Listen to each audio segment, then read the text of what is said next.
the industrialists saw people as machines. They saw it as cogs in a wheel. They saw it as an assembly line.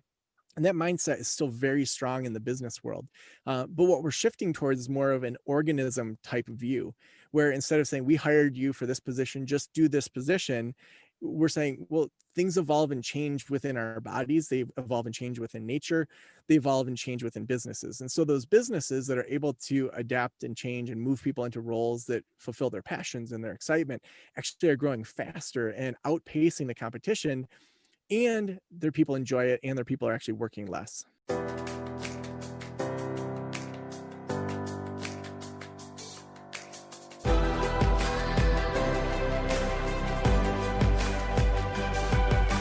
This is BetterWealth with Caleb Williams. Joe, welcome to the show. Oh, Caleb, I'm so excited to be here. All right, so I don't read bios, but I can already tell. I want to tell the audience this. Buckle up, ladies and gentlemen, because this is going to be an incredible conversation. So you're a thought leader. You just wrote a book on productivity. You've done a lot of research there. You've given a TED Talk. You're a speaker. You have the #1 podcast as it relates to working with coaches. You're doing so many things. And so what I want to do, number one, is I want to get your story, because that's very important to me, is to get the behind the scenes and how someone, is thinking the way that they're thinking. You have a book that hasn't even launched yet that I'm hoping to get some of the behind the scenes on, like what that's going to look like. But then you also have really understood the art and the science of how to launch a business, work one day a week. Like, you are doing some things that people dream of. And I will say this, my audience, there's a lot of entrepreneurs that want to be more productive. There's some people that want to start their own business. And then there's some people that love the work that they're doing. They want their money to start working and buying other assets. And so we do have a diverse group of people listening, but my hope is that they can take your genius and help them be more effective and live a more intentional life. So with that intro, how's that for not reading a script? Dang, well done. So if we were going up a large building and we were in an elevator and I was like, Joe, that's a very generic name. What do you do? How would you navigate that? And what context is really important to give our audience to understand how you tick? I mean, if we were in an elevator, I would just say, honestly, I help people live the life that they want to live, to spend time with their friends and families and pursue things that matter to them while also making a ton of money. And I would probably just leave it there, because usually people would have a follow-up question. And then the rest of the elevator ride, you would ask me the questions that you actually care about, rather than me trying to guess what you care about. Right. And I think the most common question is, all right, sounds too good to be true. How do you do that? I mean, I would just tell people that it's not a get rich quick thing. When you fall in love with your audience, with their pain, and you fall in love with the people, the products naturally reveal themselves. And we can dig into kind of whatever direction you want to go. But I'm all about having my audience tell me what they want to buy. Yep. What I want to do is I want to go back to your childhood and how you got raised. When we did the podcast, you happened to be an hour away from my house in a trailer. So I'm like, okay, that's cool. Yeah, we're living out of a camper. I love it. So why don't you give, like, what is your background? Like, what did your parents do? Like, what was your backstory? And then, yes, I want to go right into your genius, really productivity, and then how you actually do work one day a week, and how you teach others to do that as well. Yeah. So, I was raised in Northern Michigan. My dad's a school psychologist. My mom was a school nurse. They're both firstborns, very kind of driven people. My dad was the first one in his family to go to college, and he got a PhD. So he went from being a farm boy to being in kind of upper middle class culture, which I think was a big shift for him to learn what that looked like. So there was a lot of pressure to kind of conform and to kind of follow the script. And a lot of it, I think, came out of, his grandparents immigrated from Poland. And so he didn't have those guides to say, here's what you do to grow wealth, to grow meaning, all of those things. He just they taught, what the traditional kind of middle-class work ethic was, of go to college and get good grades and get hired by someone that then blesses you with a decent salary. So I did all that, honors student, did honors college, did a double master's degree. and went into kind of the counseling field, and followed the script. Worked at nonprofits, foster care, community mental health, kind of all throughout. Was able to do what I was supposed to do. And then in 2012, I was working at a community college. I started a side counseling private practice, and in 2012, it really was the perfect job, in that it was the highest paying counseling job in the area, had state benefits, all of that. But my not even 1 year old daughter was diagnosed with a heart condition, and we had to go through tons of appointments. She ended up having open heart surgery. And then just a couple weeks after she got the all clear, she's healthy now, everything's good with her. I was diagnosed with thyroid cancer. And it was like we just thought we were done with like this medical world. So went through a bunch of cancer treatment down in Texas. And my wife had a miscarriage that year. And that was the year that I really stepped back and started thinking about what do I want out of life? I enjoyed my job at the college. I had an awesome boss, had tons of autonomy, was running all summer long. I would run a sailing program for college students. So I was on a sailboat all summer, but I really wanted freedom. And so that's when I started the website and the podcast, to start just exploring counseling issues that I wasn't taught around business. And then when our second daughter was born, was able to leave that full-time job to run my counseling practice, and then the podcast as well. And so for me to leave the whole community college thing, my in-laws are both former teachers, both my parents worked in the schools. Every kind of adult at that phase of life kind of said, go get a job, you have that job, you've arrived. And I realized there was a question I asked myself at that point, where I said, would I regret staying in this job and not trying and not leaving, not giving it a whirl to see what I really had inside of me? Would I regret that more? Or would I regret trying and falling flat on my face and then having to come back and get a job? And I realized that just the idea of not trying, that would have just eaten me up. And so that's when I ended up leaving that full-time job. And how many years ago was that? Yeah, so it was interesting. Our 6 year old, when she was born, I used the full Family Medical Leave Act, to just work 20 hours a week for 6 or 7 months, to test it out for 6 months. And so that would have been September of 2014. I started that experiment, and then left kind of that in 2015. So 5 years or so. That's awesome.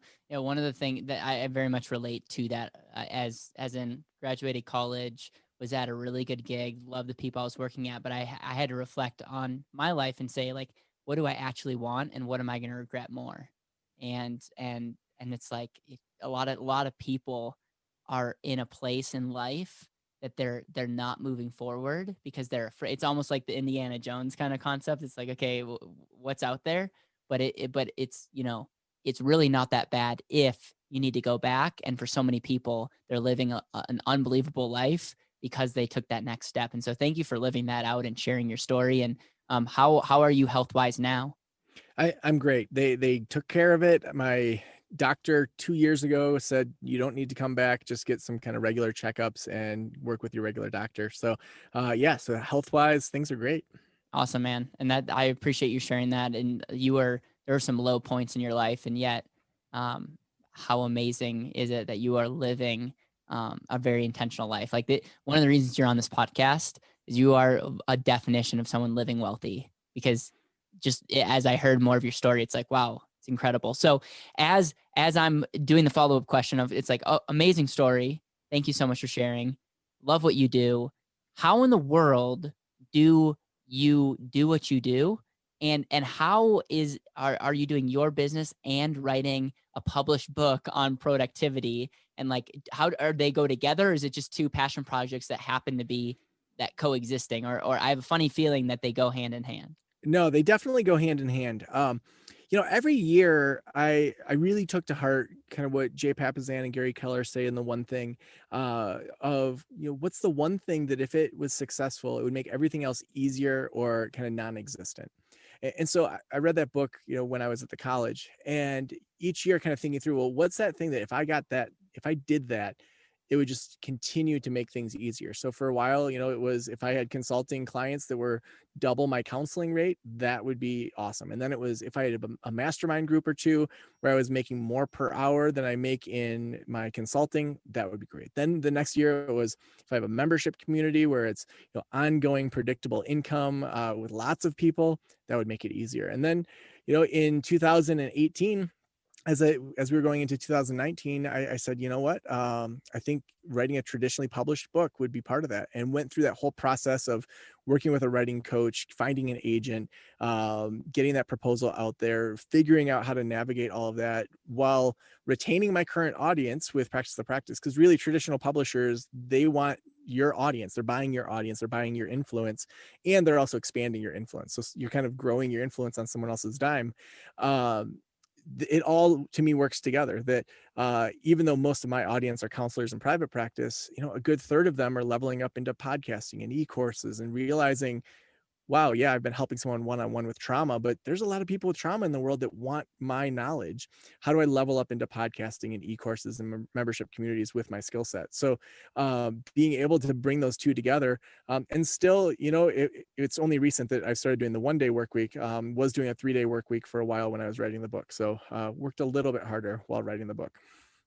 Yeah, am I allowed to say what your book is going to be called? Yeah, you sure can. You're saying Thursday is a new Friday, and you're teaching people how to have that 4-day work week. What is it really, having the concept of the one thing, that asking the question? It's so funny. That's what our whole company read this last month, Oh, and it is cool. one of my all-time favorite books. That's Is awesome. and so for me, I violate it all the time, but I have to take a step back and say, okay, Caleb, what's the one thing that I can do such by doing that everything else becomes unnecessary or easier? And the same thing goes with people's money. A lot of times they need to look at their money and what is the one thing that they can do such by doing that everything else gets easier. And so I love that you mentioned that. Talk about the book and like some of the key concepts in that context. Yeah. So one of the key things that I discovered in looking at Thursday is the new Friday, I started by, asking the question, where does our 7-day work week even come from? Or our 5-day work week, 40 hours, all of that. And, if we look back, a lot of our schedule, our calendar comes from nature. We see the moon, so it comes, every month or so. And so they had predictable months. They have a year because it takes a year for us to go around the sun. Now, that's not true with our 7-day week. The 7-day week, we actually go back to the Babylonians, who they thought the Earth, the Sun, the Moon, Mercury, Venus, Jupiter, and Saturn were the only major celestial beings out there. 7 things. So they said we should have a 7-day week. At the same time, the Romans and the Egyptians, I think the Egyptians, they had an 8-day week. The Romans had a 10-day week. There are all these different manifestations of what weeks were.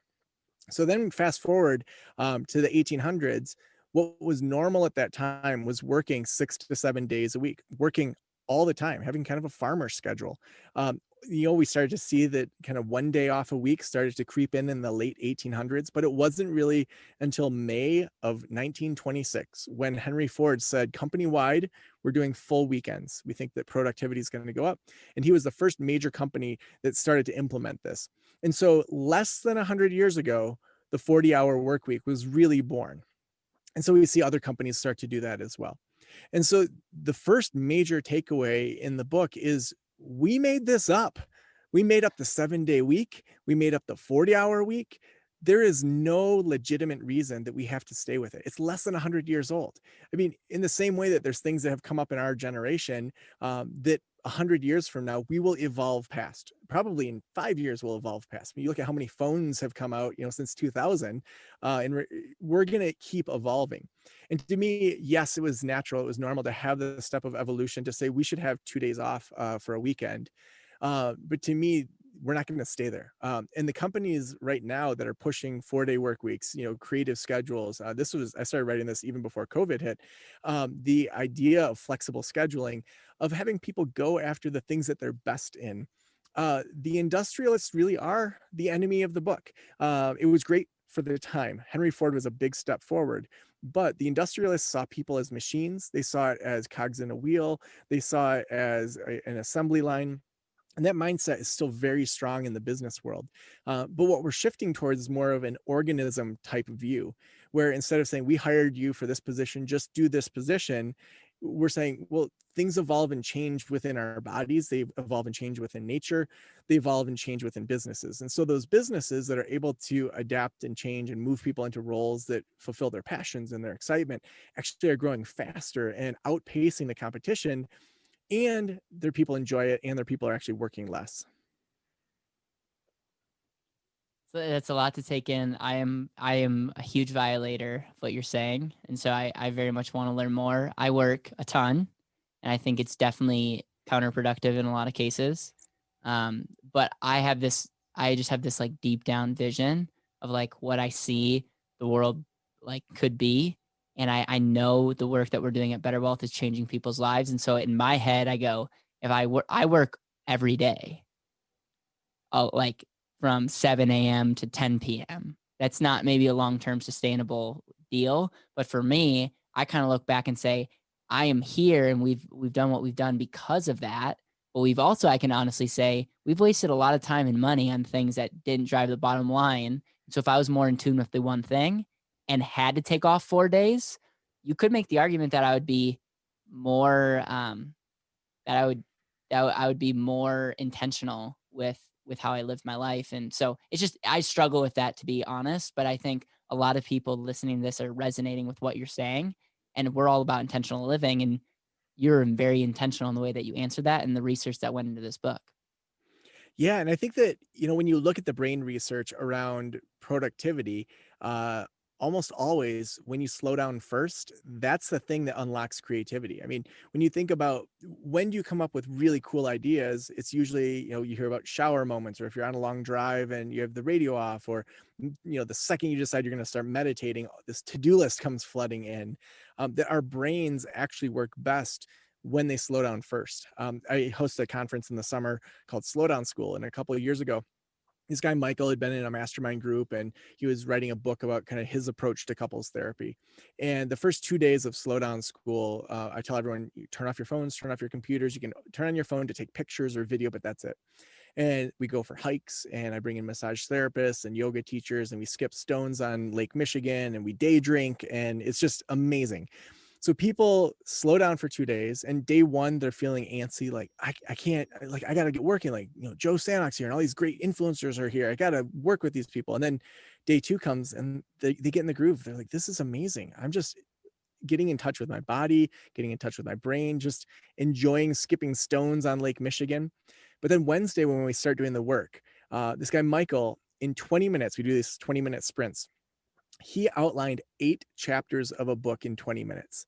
I mean, talk about productivity. His brain was ready to run, ready to sprint, not because he had been working every single day for the last 3 weeks, because he had slowed down. And so when we can kind of get into that rhythm that we see in nature, we see it in apex predators. The average lion sleeps 20 hours a day. I mean, we see these apex predators that in nature, they slow down, then they speed up. If we can start to mirror that, we actually get way more done, and we stay in that genius zone so many people talk about, where you're doing the very best work that you are called to do, and then you can hire other people to do the other work that they're called to do. It's good, man. I could talk to you a lot about that, where you think companies can go and what shifts that you're having. So essentially, you're essentially saying that as companies, we should start looking at a 3-day weekend instead of a 2-day weekend. Absolutely. There was this college in Southwest Michigan called Kalamazoo Valley College, Community College. And one of their HVAC janitors, he started just paying attention in the summertime to kind of how all the HVAC was working. And so in large buildings, it's way different than in a house. In a house, you've got kind of the heat and the cold, and it kind of goes back and forth. And in these big buildings, he was talking about that, it's like turning a gigantic ship. So if you have the AC on during the day, you don't really turn it off at night. So he just started to analyze the data and found how much money they were spending on cooling things off on Fridays. And so he started taking pictures of the parking lots in the summertime on Fridays. Well, he was asked to speak in front of the board about just some of this data. And the entire college went to a 4-day work week in the summertime, and it saved millions of dollars in heat, but it's all, or in air conditioning costs, but it's also increased productivity, because then Monday through Thursday, the staff, instead of being kind of slower paced in the summer, like they're kicking it. They are optimized. They have the exact number of staff there that they need. And so from even just a functional money side, the 4-day week is oftentimes significantly better for business than doing a 5 or 6 day week. All right. We're going to have part 2 sometime when the book Oh, comes out. I definitely. want to have part 2. Do you think schools should go to 4 days instead of 5 days? I mean, I think in general, schools should mirror what the traditional work week is for people when, like, at the time. And so, Okay. like, it's a huge burden, especially for lower income families, if the school schedule doesn't mirror the work schedule. And so, if it's moving to a 4-day week, I think that would be helpful for kids. But I also think there's a lot of dynamics that you'd want to look Yep. at, like who's taking care of those kids on Friday? What happens if that mom or dad has to work, or a single parent, or someone that, can't afford to put them into a day camp? So there'd have to be some societal infrastructure that would be part of that. Yep. But I don't think it would be hurtful for kids to be able to explore or have more creative Fridays. Yep. So here's your message. All right. Tell me if I'm wrong here. So now you're going to pivot and you're going to teach us how to work less and make more money. Yeah, I mean, we all want to be able to make our ends meet and to continue to thrive. And just like, that question I asked myself at the community college, like, what do I have in me? Yeah. So many of us play too small, and we don't want to take those big risks. Just last week, we were doing an event called Killing It Camp. Usually we do it in person. This year it was online. And one of the things, I broke everybody into small groups of 3 people to have really deep kind of intentional conversations. And these 2 counselors, one was saying how she wanted to do all this kind of teaching to teachers. And she was super excited about how her school district wanted to hire her. And I just said to her, you're playing so small. What if you said, I want to train every school district in America, or I wanted to do a podcast and e-course that school districts would buy and that would reshape education in America? And she was so inspired. She's like, I didn't know I could do that. And I'm like, well, I give you permission, go do it, like change the world. And so we often don't even think about, with technology and where we're at now, just how big we could play, not just from a let's make more money, but to have more impact, more influence, just be able to reshape the world in a way that we think would better society than how we found it. So what I would love is to create kind of a framework to how you think about business, money, how you coach people on starting. And I would love to kind of see what you have going on. And then call to action is, I think, regardless of where you're at, there are ways that you can elevate your game. And it doesn't necessarily, you don't need to buy into my default of just working the extra hour. And so what is your framework? Because I know you help people with podcasts. I know that you've mentioned multiple events that you've had in masterminds. Um, lay out what that is, and then how you walk people through where they are today and how they can start living that potential reality. Yeah. Yeah. Thanks for asking that. I think that right now, for most people that want to play bigger, and what I mean by that is that you want to influence people outside of your geographic location. So if you just want to serve people in your area, a podcast is probably not going to be that great for you, because you could just network with a couple people, have a few new clients, and you're good. For people that really want to scale, that want to grow, right now, podcasting is the single best use of your time, because we're looking at where's the ROI on your time and your money. We want to have the largest audience with the fewest people serving them. It's called blue ocean strategy, or there's lots of different ways that you talk about it, of creating your own kind of way of doing things. And so if we think about blogging, YouTube, podcasts, very traditional kind of ways now of getting your message out, let's just look at some of the numbers. So if you want to start a blog, right now there's over 660 million blogs out there, not blog posts, blogs, which means if that was a 6-foot tall person, statistically, the difference between that blog at 6 feet tall and even having a YouTube channel is the statistical difference between that 6-foot tall person and King Kong, who's 104 feet tall, because there's 25 million YouTube channels right now. And so that's a huge difference. There's fewer people that are playing in that pond. There's fewer people serving folks. So YouTube, that alone is a big jump from just blogging. So what about if we have the statistical difference of having a podcast? So right now we know there's about 600 or so thousand podcasts that have posted in the last 90 days. That continues to fluctuate depending on which data you look at, but it's under a million that have posted in the last 90 days. So I would say those are fairly inactive podcasts. So that means that's about the statistical equivalent of 7 Titanics stacked on each other, bow to stern, so the long way.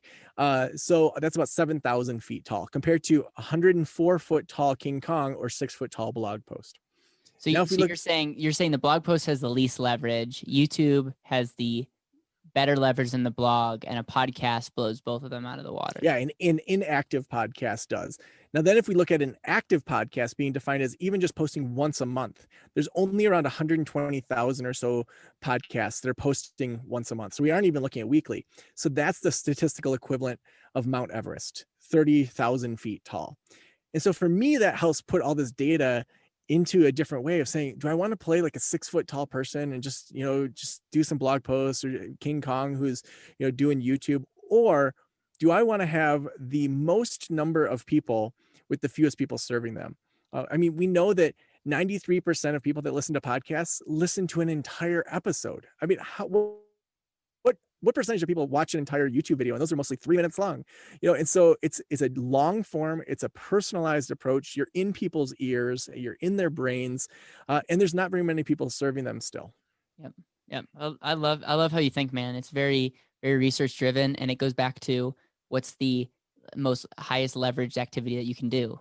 We Yeah, talk about 100%. your asset-based activity. It's like, what is the number one thing that you can do? It's very much taken from the One Thing book, and I mean, there's a reason I have a podcast now, and there's a reason why we're creating more to our network in the future, because it has been one of the best things that we've done, and it's been incredible. So even by you saying that, like, that's me like giving you a ditto on, like, it has driven a huge, that and the book are the two things that have, out of everything else that we've done, have done the most for our business.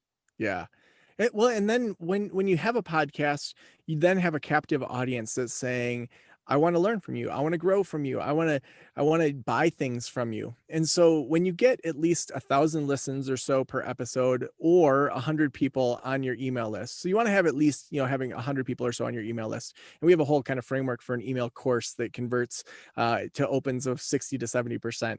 And so at that point, you want to do a 3 questions to launch activity. So this is something we teach all of our consulting clients. We teach in Podcast Launch School. And the last 3 times that we've done it for our own business, we have sold out the product every single time. So I want to kind of walk through an example of how we did this if we have time to Yep. kind of demonstrate it. So the 3 questions to launch. The first one is around the pain. The second question is around the product, and the third question is around the price. And so I had this idea that, okay, I think I want to do an e-course or something that helps people around podcasting. So I reached out to our highest end clients, people that had spent over $10,000 with us over a short period of time. And I said, can I jump on a 15-minute phone call with you just to ask about the launch of your big idea? And so the first question was, tell me what it's been like to launch your big idea. So then your ideal client, who's talking directly to you, is giving you the exact copy of how they talk about their pain. So that's gold for any landing page in the future. So these people were saying, it's been kind of a pain. I feel like I want to do a podcast. I know that's a good use of my time, but I don't want to put any time into it. I know that's not a great use of my time. And then I was thinking e-course when I was asking these questions. And I said, what kind of product, if you could just imagine any product, would you want me to create that would help you with that pain you just described in question 1? Over and over, they said, Joe, you freaking know how to do podcasts. I wish we could just hire your team. I wish we could hire your team. And so the overwhelming product they were saying is a done for you podcasting launch. And that was different than what I was thinking of. I was playing way too small. And so then I said, well, how much would you pay for a done for you launch? And they said between $18,000 and $20,000. And so I had my highest end clients who had already given me money in a variety of forms saying, I want to give you 20K to launch our podcast and to help us do it correctly. So now I have this captive audience of people that are saying, we want to buy this. So then What did I do? I had an interest list. I sketched it out, sent it out to my email of our kind of highest end clients, and said, I just interviewed, I think I interviewed 10 people that are influencers in their space that don't have podcasts. They said this. So I described the pain. So then the people reading that see themselves in it. They sketched out that they just want a done for you service that would include us doing show notes, doing the audio, doing all these different things, and that they would pay somewhere between $18,000 and $20,000 for that. If that sounds like something that you're interested in, will you click here and get on the interest list, and then I'll let you know when we're ready to launch. So then at every time I'm validating this. I mean, this isn't something that I created. That validation, people do that all the time in different spaces. But then I'm able to see, okay, if at the very beginning my highest end clients wouldn't even get on a phone call with me, that's probably a red flag that they're not going to buy. If then I reflect back to them the very thing that they said to me, hey, you said you wanted a done for you podcast and you'd spend this. If they don't jump on that interest list, that's a red flag to me. Then when it's time to pull out the credit card or to do a pre-consulting call where we talk through actually purchasing this, if they don't buy it at that point, I've done all this before I've hired the entire team to implement these actions. Right. So then we took on a cohort of 4 people, wanted to do that really well. And, they paid. And then I hired our sound engineers. Then I hired extra show notes people. Then I hired extra transcribers or purchased more time from them after we had the money in hand. Then we worked through it. I then had some extra add-ons that were free. So extra Q&As just to make sure we overserved them for being that first beta group. And then from there, we launched cohort 2, cohort 3, and learned enough to then do an e-course that could be the downsell for people that couldn't afford the full done for you services. Yeah.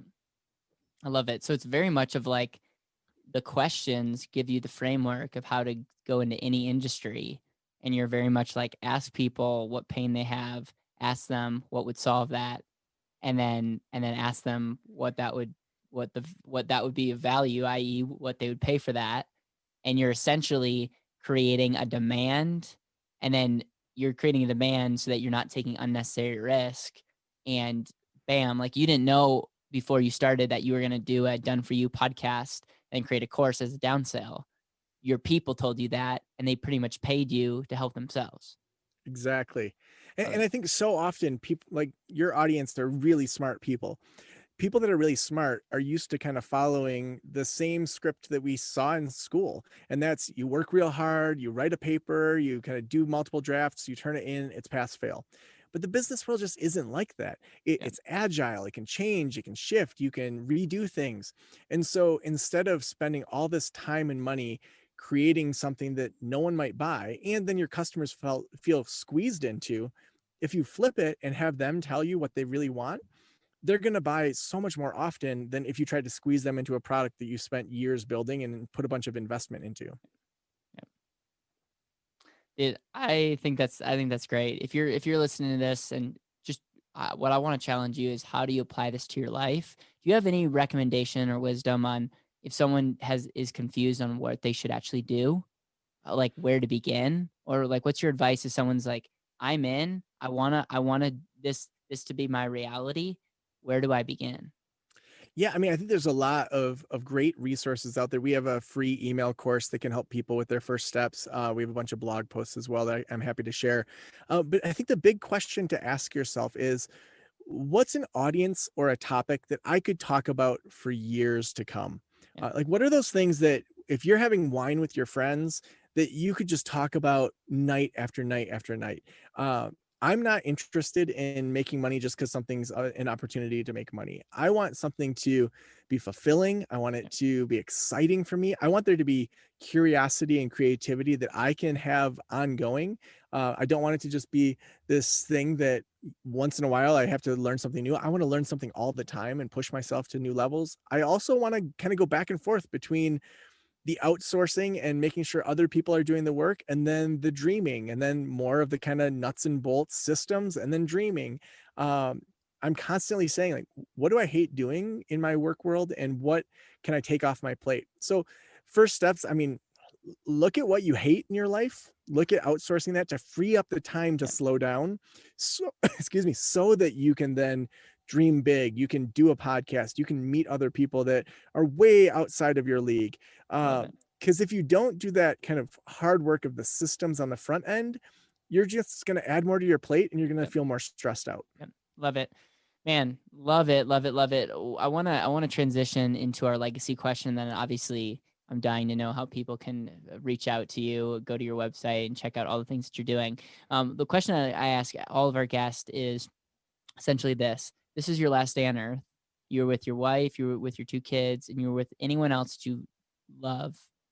What would you make sure to communicate and translate just through your last conversation? You can't give them anything but what's in your head in that last moment. What are you going to make sure to communicate at that time? Man, that's such an important question. Um, I think I wouldn't sit on a couch and have a conversation, because we remember things through our senses. And so I would make sure that I would first think through the setting of our final conversation, whether that's on a hike or next to a lake or on a sailboat. I would want it to be multi-sensory, just so the memory is more potent. And then I think it would be less about the intellect, less about here's the lesson that you have to remember. And it would be more about just the integration of life, with the energy around us, with all of just that there is in the universe. So I might start with hugs. I wouldn't might I would start with hugs. I would start with asking them if there's anything that they want to ask me, because I think there's so many times when there's questions people had that they never asked.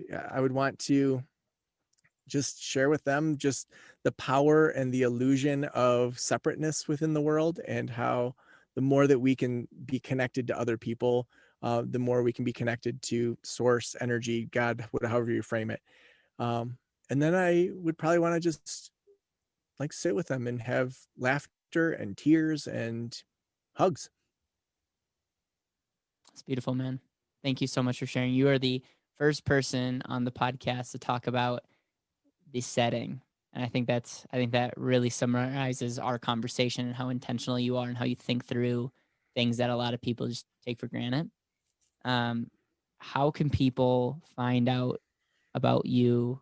How can they dive in? I know you dropped a lot of different resources. Where can they go get that? Yeah. So if they're interested in podcasting and want to sign up for our free email course, that's at Podcast Launch School. Also, if they want access to the e-course, they can sign up there at Podcast Launch School. I would say that for most of your audience, if they're ready to take the next step, if they want to talk about consulting or leveling up, and they're just not sure, but they know they want to do something, just go to practiceofthepractice.com/apply.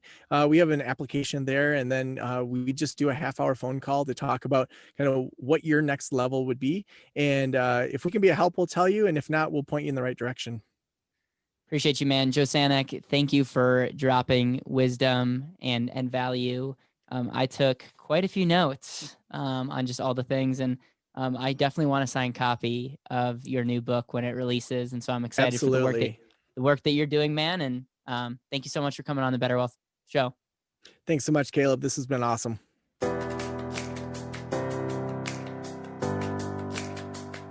Thank you so much for listening to the BetterWealth podcast. It would mean the world to me if you could hit subscribe, leave a review, and share this with the people that you know and love.